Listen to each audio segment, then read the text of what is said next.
Semiología de la cabeza 2. Es importante realizar o continuar con la semiología del rostro, estudio de la fase, ¿no?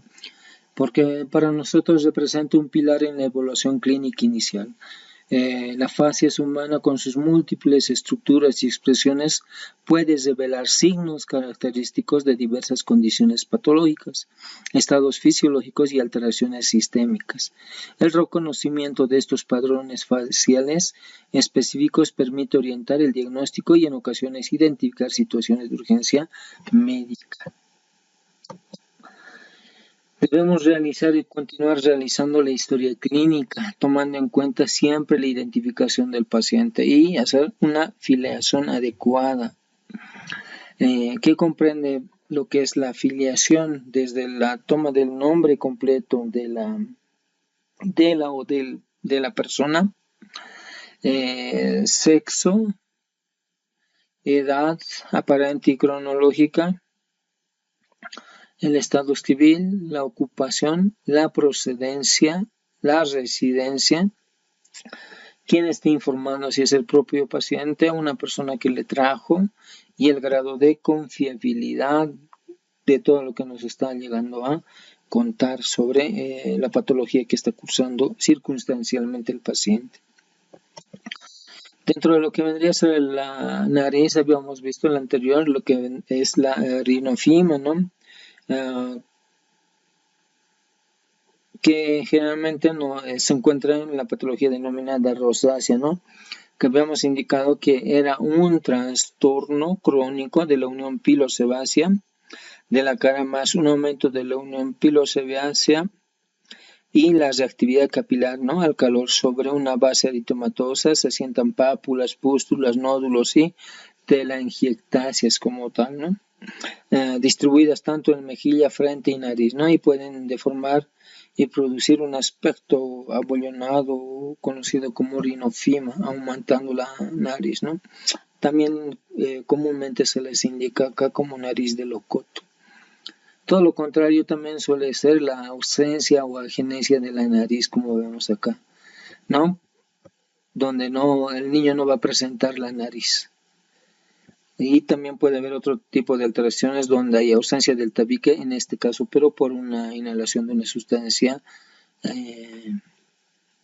que produce lesiones o alteraciones sobre el tabique nasal, ¿no? O también perforaciones por distintos tipos de patologías, como ser la histoplasmosis en este caso. También sobre el dorso de la nariz, o como tal en la nariz propia, suele asentarse la patología del acné vulgar, ¿no? Y este suele presentar con comedones, pústulas y lesiones, además de nódulos ulcerativas y quísticas, ¿no? Que no solo suele estar en el dorso de la nariz, en la raíz de la nariz y también a nivel del frente. También puede haber aquí distintos tipos de lesiones de índole neoplásico, ¿no? Como es el epitelioma vasocelular, que es frecuente en el dorso de la nariz y esencialmente en los pliegues alares como tal, ¿no? Este suele ser una lesión nodular persistente, ¿no? En el tiempo, que suele a veces ulcerar. Análisis o semiología de la boca como tal. En la inspección especialmente valoramos lo que vendría a ser los labios, ¿no? Debemos ver si hay algún tipo de alteración en el nivel de la comisura, ¿no? Si es que hay, podemos estar en presencia de una parálisis del nervio facial, como estamos viendo aquí, ¿no? Alteraciones de la coloración también de los labios, ¿no? Como ser la palidez, ¿no? Esta palidez lo vamos a observar o ver en una anemia moderada a severa. Luego podemos tener cianosis, ¿no? Una coloración azulada por un aumento de la hemoglobina reducida, ¿no? Puede haber también máculas pigmentadas, ¿no? Pueden ser en la mucosa oral o en las manos, ¿no? Y esto nos debe hacer pensar en un síndrome de Peutz-Jeghers, ¿no? Esto vinculado a una patología denominada poliposis colónica. Lesiones tumorales también se pueden llegar a observar. Dentro de lesiones tumorales tenemos el carcinoma del labio, que en este caso que va a ser una placa ulceral en el labio inferior. Este generalmente no suele cicatrizar. También tenemos el melanoma y el chancro sifilítico. Este chancro sifilítico es una pequeña pústula que luego crece y se ulcera, ¿no? Tiene como característica es indolora, ¿no? Con bordes indurados. Luego también tenemos las lesiones herpéticas, ¿no? Causadas por el virus herpes simplex, que se presentan como microvesículas racimadas, dolorosas y que evolucionan hacia la costra, ¿no? En ocasiones se asocia a herpes nasal, ¿no? Son altamente recidivantes y pueden presentarse durante un proceso neumónico.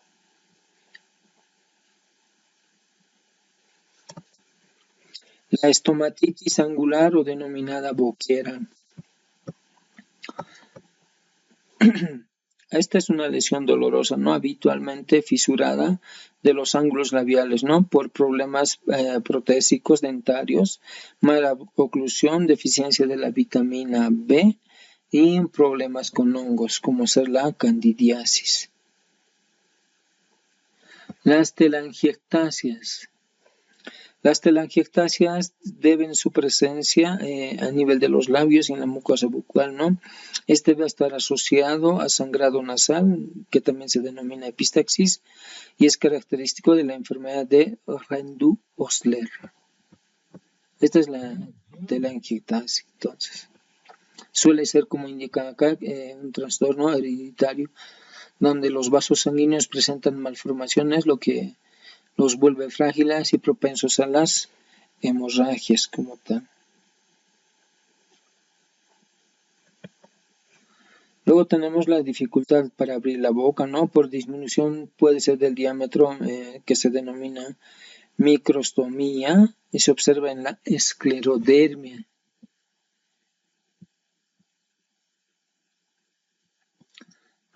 Esta también es conocida como trismo, ¿no? Consiste en la dificultad para tener una correcta apertura de la cavidad bucal, ¿no? No es una enfermedad en sí, sino un síntoma de alguna patología. De hecho, uno de los problemas a los que más se asocia es el bruxismo también. Estudio o semiología de las encías mucosa yugal y paladar. Vamos a observar en la inspección las manchitas de Koplik, ¿no? ¿Qué son las manchitas de Koplik, no? Estas manchitas de Koplik van a ser máculas con halo rojo y centro blanco, ¿no? En la cara interna de las mejillas, ¿no? Preceden a la erupción de la patología del sarampión. Estas vendrían a ser.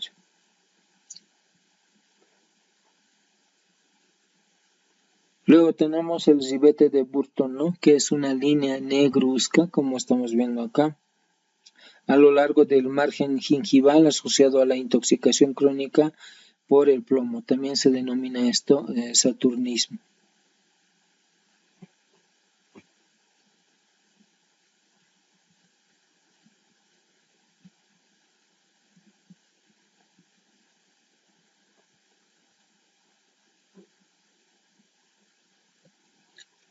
Luego tenemos las máculas hiperpigmentadas que se observan en las enfermedades de Addison, ¿no? Y en el síndrome de Peutz-Jeghers. Son pequeñas manchas a nivel de la región yugal o oral de la boca como tal, ¿no? En algunos lugares también les dicen boca de perro porque es manchado negro y aquí rosado, rojizo básicamente.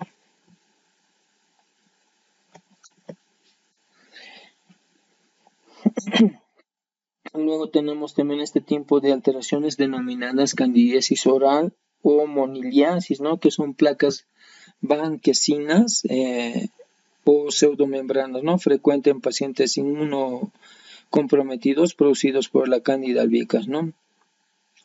Esta, por ejemplo, también denominadas algodoncillos, suelen desprenderse fácilmente al tocarlas. Luego tenemos la gingivitis, ¿no? La gingivitis, que en este caso va a ser un enrojecimiento y tumefacción de las encías, ¿no? que hacen procedencia entre los dientes y sangran con facilidad, ¿no? Es producido mayormente por bacterias de la placa dental. Si no se las trata, se transforma en paradentosis o piorrea, ¿no? O con periodontitis, ¿no? Y focos supurados en las papilas interdentarias, ¿no? Las encías se retraen y dejan expuestas los cuellos, básicamente. Luego tenemos la que es la hipertrofia gingival o también denominado agrandamiento de las encías, ¿no? Con tendencia a cubrir los dientes, se observa en el embarazo y en el tratamiento con difenil y dantoína, ¿no? Y también está presente en la leucemia este tipo de patologías. Lesiones ulceradas, en su caso, o aftas, ¿no? Estas generalmente suelen ser dolorosas, ¿no? Y recidivantes. Pueden ser únicas o en su caso múltiples, ¿no? También tienen un origen idiopático o pueden ser por una estomatitis aftosa recurrente o relacionadas con la enfermedad de Behçet, ¿no? Que es asociada a úlceras genitales.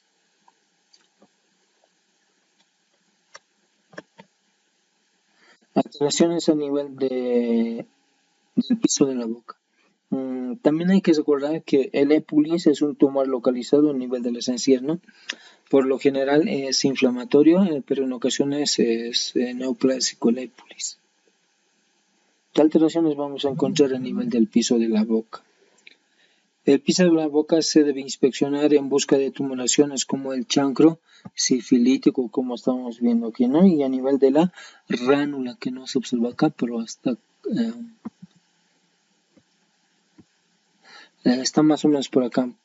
Vendría a ser en la cara ventral de la lengua, ¿no? O lesiones induradas ulceradas que no curan, como es el carcinoma escamoso, como vemos acá. También tenemos otra patología que se denomina angina de Ludwig, ¿no? Que esta va a ser una infección bacteriana grave que va a llegar a afectar al piso de la boca, ¿no? Suele ser mortal, tiene una rápida inflamación de los tejidos debajo de la lengua y que puede obstruir las vías respiratorias y causar dificultad para respirar y tragar. Dentro de la inspección vamos a ver tumefacción bilateral del piso de la boca, elevación y protrusión lingual características, desplazamiento posterior del piso de la boca y la base de la lengua, ¿no? Edema submandibular y submentoneano en babero, como se indica, y cuello en hiperextensión por el dolor. Durante la palpación, ¿qué es lo que caracteriza? Es la induración característica en tabla de madera, que puede ser en este caso bilateral, ¿no? Tensión tisular externa, como vemos acá, y poco fluctuación, ¿no? Y suele haber también esto por la celulitis difusa que presenta y en ocasiones puede haber una crepitación ocasional. Hay patologías asociadas a lo que es la angina de Ludwig. Tenemos la disnea progresiva, el estridor, la disfagia severa, la disfonía. Posiciones características como la sedestación inclinado hacia adelante, ansiedad y sensación de asfixia, puede haber cialorrea. Este sería un babeo continuo o en su caso un trismus severo. Semiología del paladar y de las fauces. En inspección del paladar puede poner de manifiesto un paladar en ojiva o también denominado paladar ojival, en el que se aprecia un aumento de la profundidad de la bóveda palatina asociada a un trastorno obstructivo nasal crónico, ¿no? Puede ser asiento de un carcinoma que lleve incluso la perforación. Esta puede ser asociada también con procesos infecciosos crónicos, ¿no? En el paladar duro se puede detectar petequias, como estamos viendo acá. Estas petequias pueden ser por embolización a nivel de la patología denominada endocarditis infecciosa. También puede presentarse candidiasis en forma de placas adheridas blanquecinas y algodonosas. y también cambios de coloración, ¿no? Como el tinte ictérico en la ictericia incipiente, amarillo.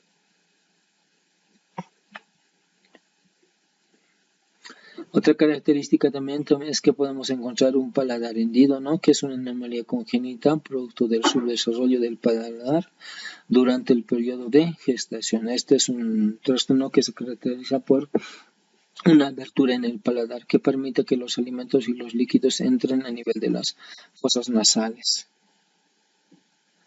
Los problemas que condicionan el paladar hendido o también denominado labio leporino pueden ser los siguientes, ¿no? El paladar hendido, como vemos aquí hay una separación anormal entre el paladar. Pueden ser parciales o incompletas. Esto nos da origen a mayor riesgo de problemas infecciosos a nivel del oído o también problemas a nivel dentales, como ser la posición anormal de los dientes, que caracteriza básicamente a una persona que tiene labio leporino en este caso. La presencia de la hendidura no visible en el labio superior puede ser unilateral o en su caso bilateral. No puede haber asimetría de los labios como estamos viendo acá. Fisiológicamente hablando podemos tener dificultades para alimentar, especialmente en el bebé. Posteriormente puede haber alteraciones o dificultades en el habla. Y el otro era el riesgo de infecciones a nivel del oído, ¿no?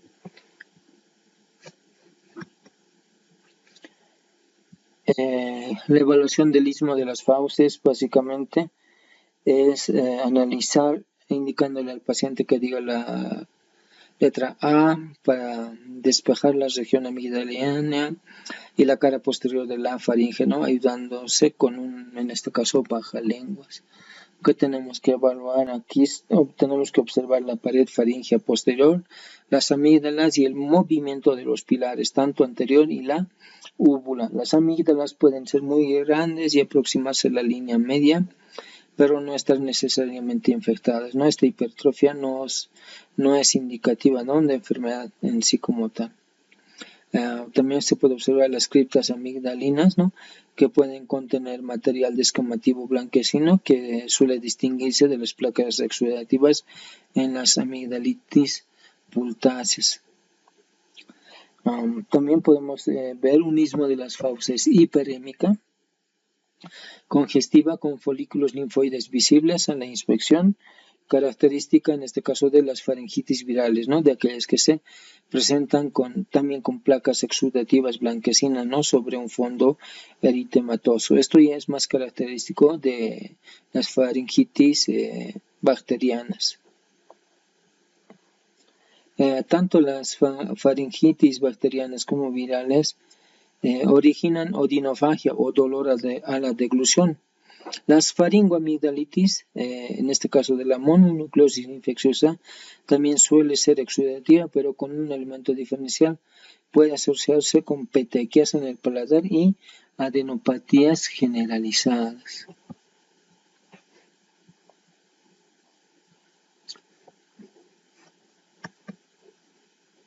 Aquí vemos distintos amígdalas que generalmente están siendo hipertróficas, cierran básicamente el istmo de las fauces. Acá vemos un paladar duro y el blando más acá. Este está perforado básicamente en un paciente, dice, coinfectado por el VIH, ¿no? Y además de la patología de la leishmania. En este caso tendría que ser mucocutánea. Aquí hay una hipertrofia de las amígdalas de ambas básicamente. Y lo mismo aquí hay una infección hipertrófica. Un problema hipertrófico, ¿no? También solemos tener una patología que se denomina angina de Vincent, ¿no?, que en este caso vendría a ser una gingivitis ulcerosa necrosante aguda, que es una forma gangrenosa con un edema o con ulceración de aspecto sucio y bordes netos de las encías, ¿no?, y las papilas interdentales, causada por una bacteria espiroqueta en este caso, que es un germen anaeróbico, ¿no? También solemos encontrar los abscesos periamigdalinos que desplazan a la amígdala hacia la línea media, ¿no? Y van a dificultar o imposibilitar la deglución, y si hay, va a tener mucho dolor básicamente, ¿no? Estas personas suelen tener constante babeo también. La lengua o macroglosia básicamente, bueno, vamos a ver aquí distintos tipos de alteraciones que se van a observar a nivel de lo que es la lengua. La lengua debe inspeccionarse, dice, en toda su extensión, ¿no? Hay que indicar al paciente que abra la boca y observar el dorso, ¿no? Se le pide que saque la lengua y luego que la eleve haciéndola tornar en contacto con el paladar para analizar la superficie inferior y el piso de la boca, ¿no? Si aparece alguna lesión sospechosa, se debe usar un guante y tomando la punta de la lengua con una gasa llevarla a ambos lados, ¿no? Y palparla con la mano libre. Una de las alteraciones que más es frecuente suele ser la macroglosia. La macroglosia literalmente vendría a ser una lengua grande. Se observa esto en el síndrome de Down, en el cretinismo. El cretinismo también puede ser debido a un hipotiroidismo congénito, la acromegalia y la amiloidosis. También pueden presentarse tumores malignos, ¿no? Como ser el carcinoma de la lengua, ¿no? Que se va a observar como una úlcera indurada vinculada al hábito tabáquico y las afecciones premalignas como el líquen plano, ¿no? En el borde libre de la lengua, ¿no? Y la leucoplasia, que es una placa blanquecina ligeramente elevada y además de una superficie rugosa. Esto vendría a ser eso, leucoplasia.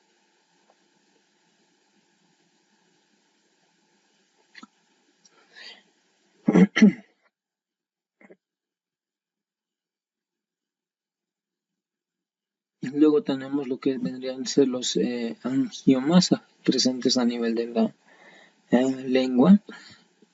En este caso van a ser los hemangiomas orales como tal, ¿no? Que son neoplasias benignas verdaderas que producen proliferación de los vasos pequeños, conformando de esta forma la característica sindrómica de la lesión de la lengua, una macroglosia por un angioma de la lengua. Las lenguas depapiladas.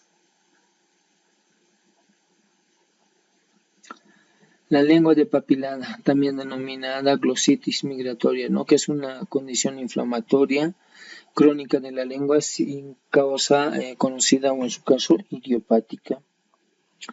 A veces también solemos tener una lengua lisa, brillante, despapilada, ¿no? Esta se detecta especialmente en pacientes que tienen hipovitaminosis B, ¿no? Y produce una sensación dolorosa y quemante. La lengua saburral.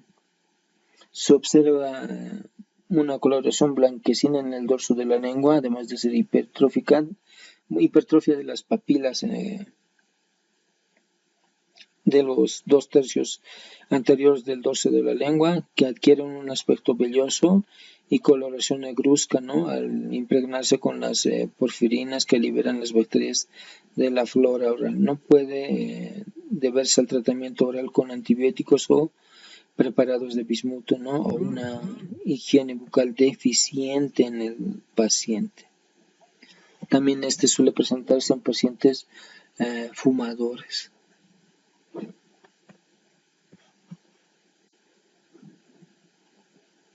Tenemos también la lengua negra o vellosa. La lengua negra o vellosa se produce cuando se acumulan células cutáneas muertas en pequeñas protuberancias en el dorso de la lengua, ¿no? Denominadas papilas. La comida, las bebidas y el tabaco, las bacterias y las levaduras y otras sustancias pueden quedar atrapadas a nivel de las papilas. Y esa es esa característica de la lengua negra o vellosa. La lengua hemiatrófica, ¿no? Pueden ser por trastornos básicamente del nervio hipogloso, ¿no? Puede ser consecuencia de tumores, accidentes cerebrovasculares. Evaluación de las glándulas salivales.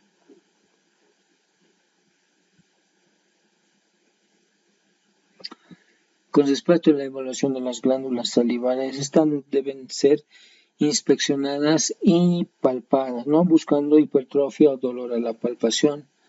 En este caso, la evaluación de la glándula parótida, ¿no? Cuando evaluamos las glándulas parótidas y las submaxilares pueden palparse, ¿no? Si hay hipertrofia de la glándula parótida, se aprecia como una tumoración visible y palpable por fuera y hacia atrás de la rama ascendente de la mandíbula. Los agrandamientos moderados se reconocen abarcando con los dedos en forma de pinza, ¿no? El pulgar hacia adelante, el borde posterior saliente de la rama mencionada, como se está viendo en este gráfico. La parótida tumefacta protruye desde el oído, como vemos aquí, hacia la rama descendente de la mandíbula, levantando y desplazando hacia afuera el lóbulo de la oreja. La parotiditis viral, que en este caso es epidémica denominada como papera, suele ser bilateral y la bacteria puede causar agrandamiento de lo que es la glándula parotidia, ¿no? Se observa que puede tener un enrojecimiento de la piel que la recubre, una tumefacción aguda e intermitente que desaparece con rapidez, ¿no? También puede ser causada por una litiasis a nivel de los conductos de esteno, ¿no? Que generalmente es el conducto de la glándula parótida que desemboca a nivel del segundo molar superior.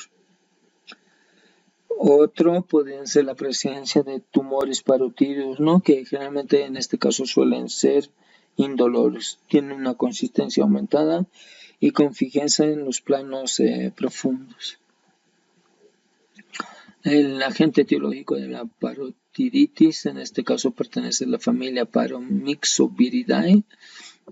Su género es un rubulavirus básicamente, ¿no? Y el virus es ARN monocatenario. Este lo vamos a transmitir a través de las gotitas de la saliva, ¿no? Que está presente en el individuo que está cursando con esta patología.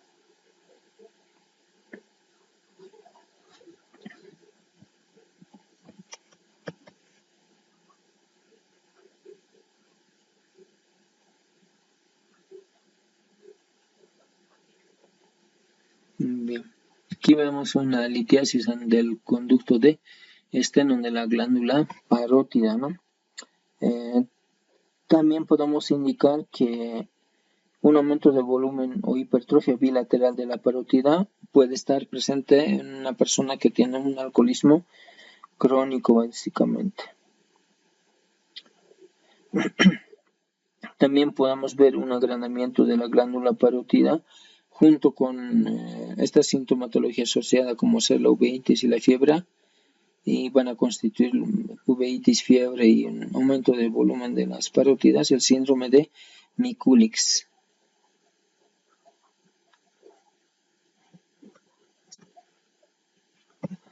Aquí estamos lo que les había indicado, ¿no? Entonces, aumento de volumen de la glándula parótida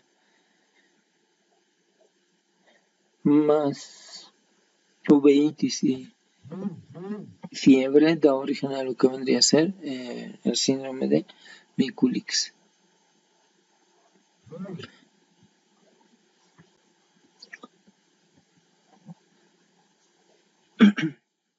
El síndrome de Sjögren. ¿Qué es el síndrome de Sjögren? Para nosotros esta es una patología autoinmunitaria sistémica caracterizada por afectar principalmente a las glándulas exócrinas, ¿no?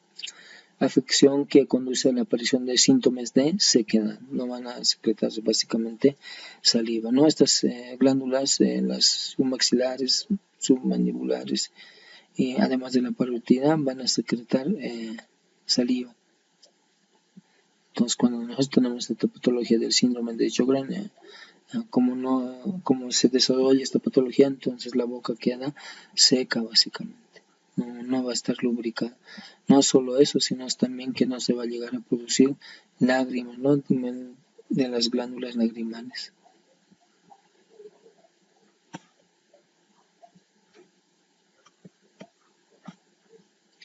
Entonces son las glándulas submaxilares que también tienen afección, como vemos, a través de los conductos de Wharton por un lito o una piedrita en este caso. Y esto causa lo que vendría a ser la litiasis salival en el nivel del conducto de Wharton en la glándula submaxilar. Aquí está el lito y están extrayendo y este es la lito o piedrita. La glándula sublingual, que también tiene distintos tipos de alteraciones. Estos contribuyen a la formación de lo que vendría a ser la saliva. También tenemos glándulas salivales menores, ¿no?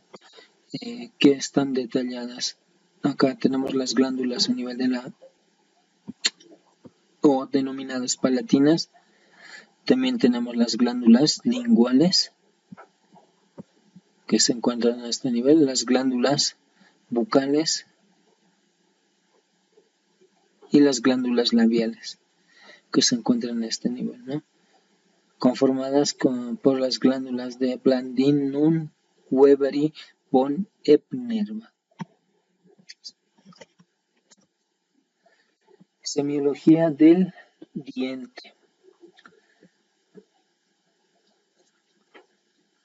Como vemos, dentro de lo que vendría a ser la semiología del diente, tenemos que evaluar distintas, debemos realizar una inspección visual básicamente, ¿no? De la conformación de los dientes. ¿Qué evaluamos a nivel de los dientes? Evaluamos el color normal, la forma, la posición y el número de las piezas dentarias en este caso, ¿no? El color normal es blanco amarillento con translucidez en el borde incisal. La forma es característica según el tipo dental, sea incisivo, canino, premolar o molares. La posición, ¿no? En este caso hablamos de la alineación en arcadas, ¿no? Relación con diente adyacente. El número, verificando la presencia o ausencia, esto según la edad, ¿no? A niños y adultos básicamente, ¿no? Luego podemos ver alteraciones en el número, ¿no? Puede que la persona tenga una agenesia dental, ¿no? Ausencia congénita. Pueden tener dientes supernumerarios, en este caso dientes extras, o anodoncia, ¿no? Ausencia total de dientes como tal, ¿no? También debemos ver las anomalías de tamaño, como ser las macrodoncia, dientes anormalmente grandes, o la microdoncia, que son dientes anormalmente pequeños. También tenemos las formas y sus anomalías a nivel de los dientes. La fusión, unión de dos gérmenes dentales. Luego tenemos la germinación, división incompleta de un solo germen. Concrescencia, unión por cemento de dientes adyacentes. Indente, invaginación del esmalte hacia la dentina. Luego tenemos el taurodontismo, cámara pulpar elongada y desplazamiento apical de la furcación. Dilaceración, angulación anormal de la raíz. Es los distintos tipos de anomalías de forma del diente, ¿no? Con respecto a la semiología del dolor, podemos indicar especialmente al dolor referido si tenemos dolores a nivel de los molares superiores, el dolor referido a ir a oído o a la región temporal.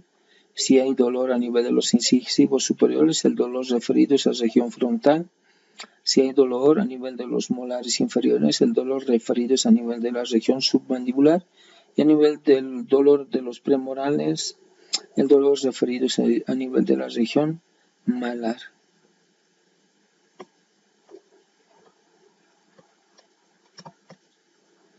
Oídos, dentro de lo que vendría a ser la evaluación del oído, tenemos que evaluar la parte externa que vendría a ser el pabellón auricular que corresponde al CAE, ¿no? Al conducto auditivo externo.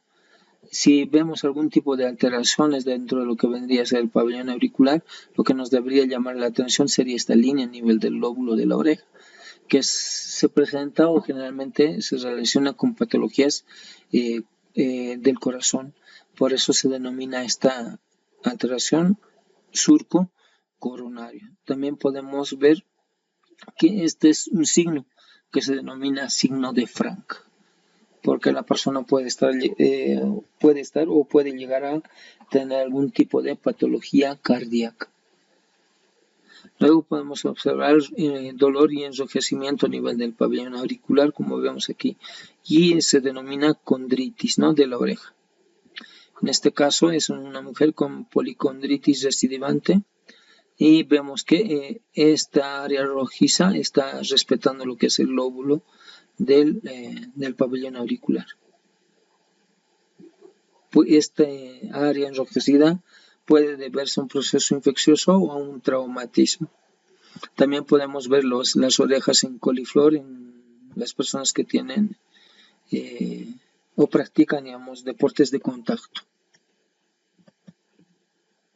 Hacemos el procedimiento de otoscopía para ver básicamente el tímpano, como vemos aquí, y los distintos elementos que suelen tener.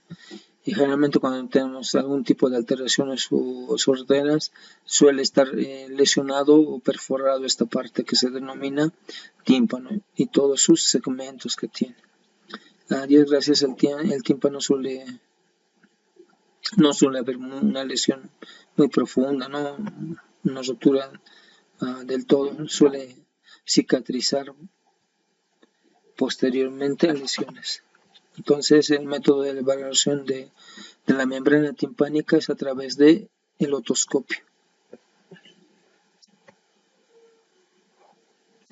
Aquí vemos, ¿no?, un tímpano normal, cuya posición es normal, un tímpano retraído y un tímpano abombado por un proceso infeccioso.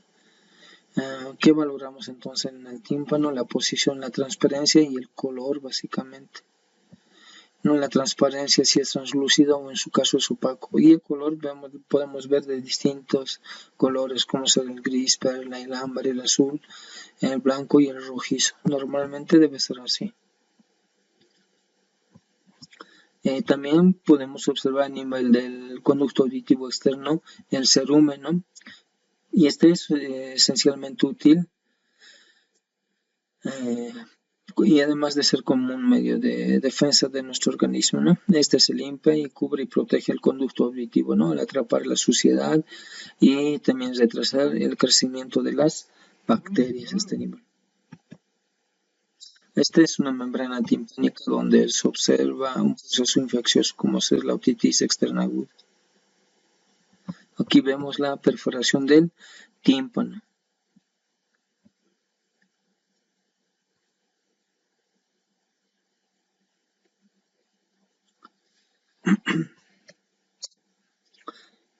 Vamos a hacer el estudio de lo que serían las fascias como tal, ¿no? Para nosotros, cuando hablamos de análisis de las fascias o del rostro como tal, debemos evaluar, ¿no?, identificar básicamente el tipo de alteraciones que se encuentra a nivel del rostro como tal, ¿no? Debemos hacer una evaluación simétrica comparando la hemifasia en reposo y en movimiento como tal. ¿Ya? En la evaluación de estructuras específicas como ser la frente, la región temporal, los ojos, la nariz, la región bucal, la mandíbula como tal. Se debe evaluar, ¿no? Por ejemplo, dentro de lo que vendría a ser la evaluación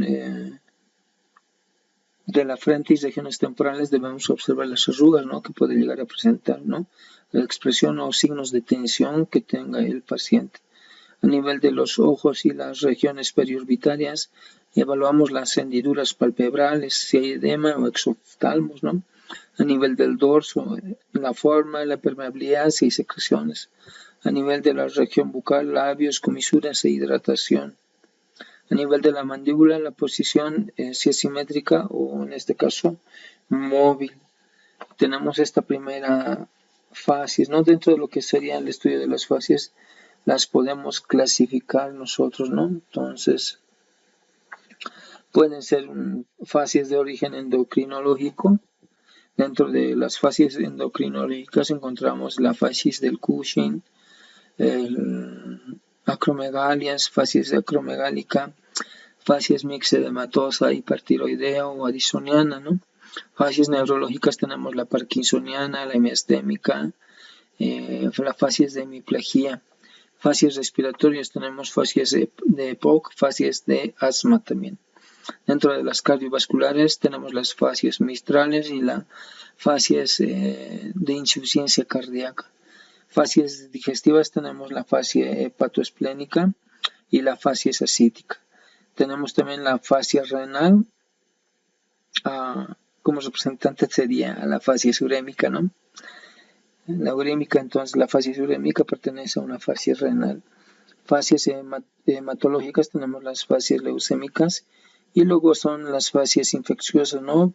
Como ser la facies tísica, la facies meningítica y otro tipo de facies más, ¿no?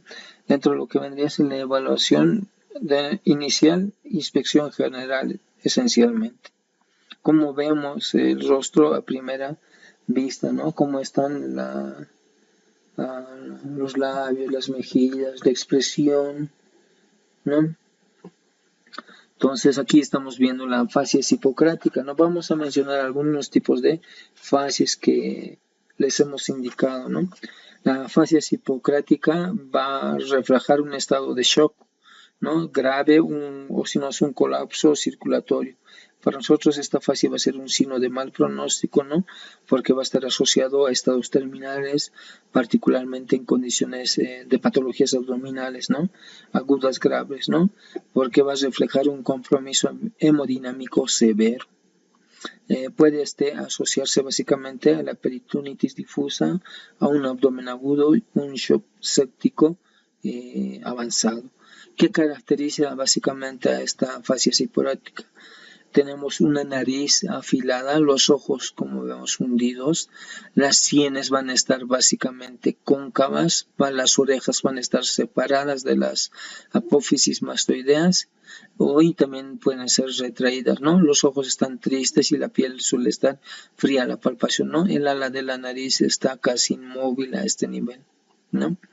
Te da una fisonomía de una cara cubierta, ¿no? Por un sudor, en este caso viscoso, ¿no? La cara tiene un aspecto cadavérico, ¿no? Se le observan muchas afecciones de índole abdominal, básicamente. Luego tenemos la facies neumónica, ¿no?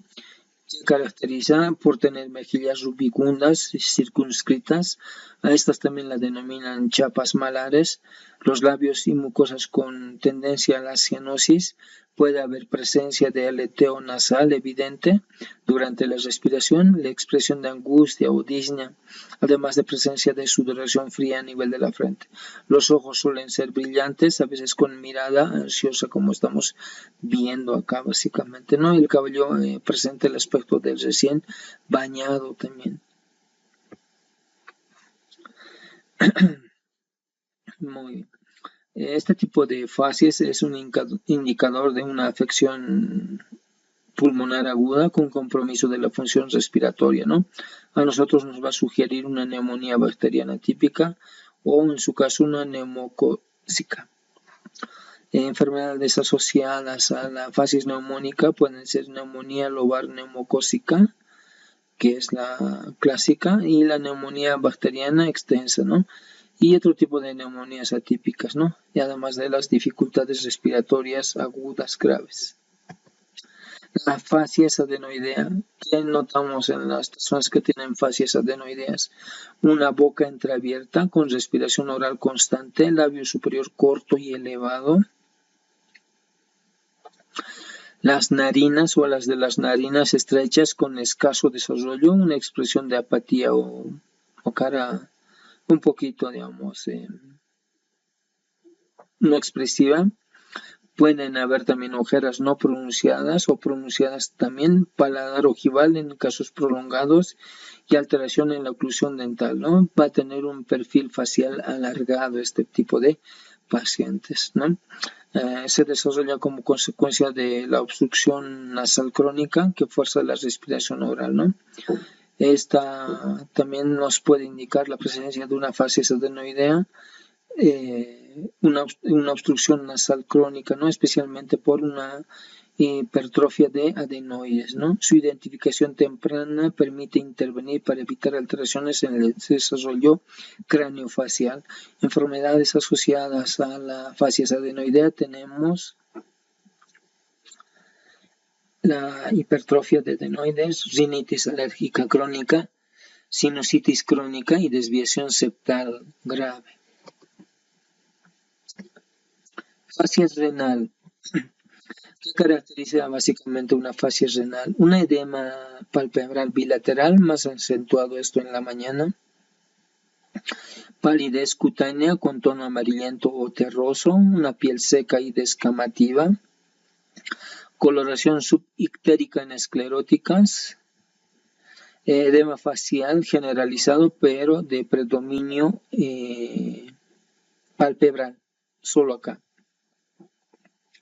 Pliegues nasolabiales borrados por el edema nasolabiales, miren. Posible hirsutismo también, o presencia de vellosidad facial, esto en casos crónicos. Y debemos indicar que este edema palpebral es resultado de la hipoproteinemia, o en su caso la hipoalbuminemia, ¿no? Causada por proteinuria y retención de sodio y agua. Está eliminando proteínas a través de la orina, por eso se dice proteinuria. Se elimina proteínas y se retiene sodio y agua, ¿no? Y eso causa lo que sería el edema. A veces suelen haber pacientes pálidas, ¿no? Y esa palidez suele reflejar la anemia por déficit de la eritropoyetina. Enfermedades asociadas a facies renal pueden ser el síndrome nefrótico, la glomerulonefritis aguda y una insuficiencia renal crónica. Facies caquéctica. Una persona con facies caquética solemos ver en estados crónicos de desnutrición, donde va a haber una emaciación extrema con pérdida de tejido subcutáneo facial. Miren, aquí está. Prominencias óseas, especialmente de pómulos, como vemos aquí, y arcos cigomáticos. Ojos hundidos a nivel de las órbitas oculares, mejillas excavadas, piel seca, arrugas y sin elasticidad, atrofia de la musculatura facial, aspecto envejecido independientemente en este caso de la edad. Por ejemplo, va a ser el resultado del catabolismo proteico acelerado, ¿no? Donde va a haber una depresión de reserva de grasas, balance nitrogenado negativo y estado hipercatabólico. Indica estado avanzado de desnutrición y deterioro orgánico, frecuentemente asociado a enfermedades consuntivas o terminales. Esta facies caquética suele asociarse con neoplasias malignas avanzadas, tuberculosis avanzada, SIDA en estadio terminal, anorexia nerviosa severa. La facies mongólica o síndrome de Down, ¿no? En tiene característica la cara redonda y aplanada, ojos oblicuos con pliegues epicantos, fisura palpebral orientadas hacia arriba y hacia afuera, nariz pequeña con puente nasal aplanado, boca pequeña con tendencia a permanecer abierta, lengua grande macroglosia, con protrusión frecuente, orejas pequeñas y de implantación baja, ¿no? Occipucio aplanado, cuello corto y ancho, ¿no? Las características faciales son consecuencia de alteraciones en el desarrollo embrionario debido a la trisomía del cromosoma 21.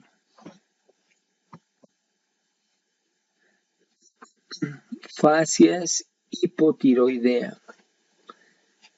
La fasias hipotiroidea, o en este caso mixedematosa, está caracterizado por un edema generalizado de aspecto duro, mixedema, por eso se dice, fasias abotagada e inexpresiva, párpados edematosos con hendidura palpebral estrecha, labios gruesos, macroglosia, piel pálida, seca y áspera, ¿no? También suele haber caída de cabello en tercio externo a nivel de las cejas, cara redondeada con pérdida de líneas de expresión, movimientos faciales lentos. Esta patología se debe a un déficit de las hormonas tiroideas provocando acumulación de mucopolisacáridos y ácido hialurónico en el tejido conectivo, lo que genera el edema mucoide característico. Permite sospechar de hipotiroidismo aún antes de realizar las pruebas de laboratorio. Esta se asocia básicamente con hipotiroidismo primario, también denominada tiroiditis de Hashimoto, hipotiroidismo postquirúrgico o postablación, el cretinismo, hipotiroidismo congénito, el hipotiroidismo por fármacos pueden ser por amiodarona o litio, y el hipotiroidismo central, que es hipofisiario. Fasias hipertiroidea. ¿Qué caracteriza básicamente a la fasias hipertiroidea? Un exoftalmos bilateral, también denominada proptosis ocular, retracción del párpado superior con mirada fija y brillante, que es el signo de Dalrymple, o visibilidad de la esclerótica por encima del iris. Expresión de ansiedad o alerta, que en este caso sería el signo de Graefe. Este signo de Graefe se debe al retardo del párpado superior al mirar hacia abajo. Piel fina y caliente, húmeda, rubicundez facial, temblor fino en reposo y puede haber edema también palpebral, ¿no? Este se debe a un exceso de las hormonas tiroideas, incremento de la actividad simpática, causando retracción palpebral y taquicardia, ¿no? Enfermedades asociadas tenemos los hipertiroidismos con la enfermedad del Graves-Basedov, que es la forma más común de la tirotoxicosis. Enfermedades como el bocio multinodular tóxico, el adenoma tóxico, la tiroiditis subaguda en fase inicial y el exceso de hormonas tiroideas exógenas o tirotoxicosis facticia. La fasias dolorosa. La fasias dolorosa tiene como característica el fruncimiento del entrecejo con arrugas verticales frontales, acá. Contracción de los músculos periorbitarios, ojos semicerrados, como vemos acá, o firmemente cerrados, labios apretados o retraídos en mueca, como vemos acá, palidez facial, sudoración fría, expresión de sufrimiento, variaciones según localización y tipo del dolor, ¿no? Esta representa la respuesta fisiológica al dolor mediante contracción refleja de grupos musculares faciales específicos, ¿no? La activación del sistema nervioso simpático contribuye a la palidez y a la sudoración. Enfermedades asociadas al dolor pueden ser todas las del dolor. Dolor abdominal agudo, dolor torácico, migraña, dolor neuropático, cólicos o en su caso neuralgia del trigémino. Todas esas son patologías asociadas a la fasias dolorosa. La fasias parkinsoniana tiene como características una reducción de la expresión facial que se denomina hipomimia, fasias inexpresiva o en máscara, disminución de la frecuencia del parpadeo, mirada fija, escasa movilidad facial durante el habla, expresión seria o triste, suele presentar cialorrea con labios entreabiertos, temblor fino en labios y mentón, lentitud en los movimientos faciales. Esta puede deberse básicamente a la disfunción de las vías dopaminérgicas nigroestriatales, ¿no? Provocar rigidez y bradicinesia de los músculos faciales. La hipomimia resulta de la combinación de rigidez muscular, bradicinesia y alteración en la iniciación de los movimientos automáticos y expresivos. Este constituye uno de los signos cardinales para el diagnóstico clínico de la enfermedad de Parkinson, ¿no? Y otros parkinsonismos, ¿no? La hipomimia suele ser uno de los signos más precoces.